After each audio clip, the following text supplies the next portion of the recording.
Hello everybody, I am Pete Davis. I am with the DSM in the Raleigh branch. I'm here today with Greg Suggs, owner of G. Suggs Insurance Agency.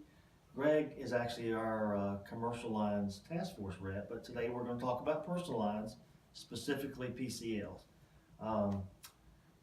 With regards to the contest, this can help you with the personal lines submitted apps, also premium, and if you think about the Founders Award with the PIF growth component. So Greg and his agency, if they write your home and auto, over half, almost 60% of the people that he writes as home and auto also have a PCL. So how are you doing that? Tell me what you're doing to...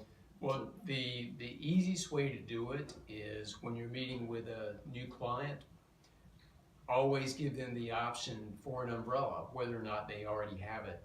And when you run your quotes, you'll see the difference between having 100, 300 auto versus having 300 auto and an umbrella is really not that great. It might be an extra, 175 a year depending on the situation. And we think it's, a really good deal for the clients, and we just try to quote everybody and we get our fair share of that business.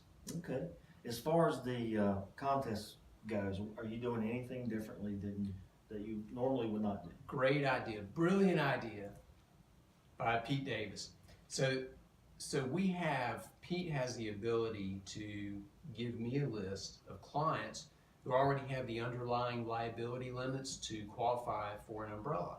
So Pete has run this list for me, and we've got a mail campaign that we're about to kick off, and we'll be calling them direct as well. So we feel like we'll be able to get a boost in our umbrella policy just based on that. And this is low-hanging fruit. It should be a real easy way to get a lot of umbrella policies on the books.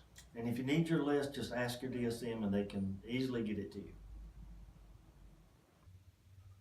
Greg, I've always thought you were a handsome man. Greg, you had something recently that happened to you. I'd love for you to share it with everyone. Okay. So it really brings home the importance of umbrellas. Long story short, I was on a personal injury jury for an auto accident last year, and call me if you want the details. It's a long story, but the end result was we awarded the injured party $400,000 for loss of work, pain and suffering, so forth and so on.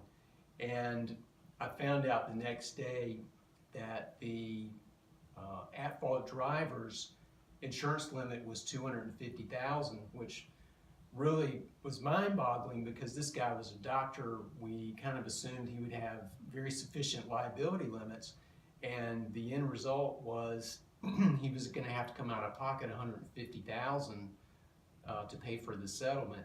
And I think the moral of the story is we as insurance agents really need to point out the risk of having lower liability limits, and we need to protect our clients' financial futures by giving them the umbrella policy. So we really have used my situation or my personal experience to share with our clients, and I think it's made a difference in the way we communicate and counsel our clients on their liability limits. And thank you for sharing that story, and thank you everyone for watching.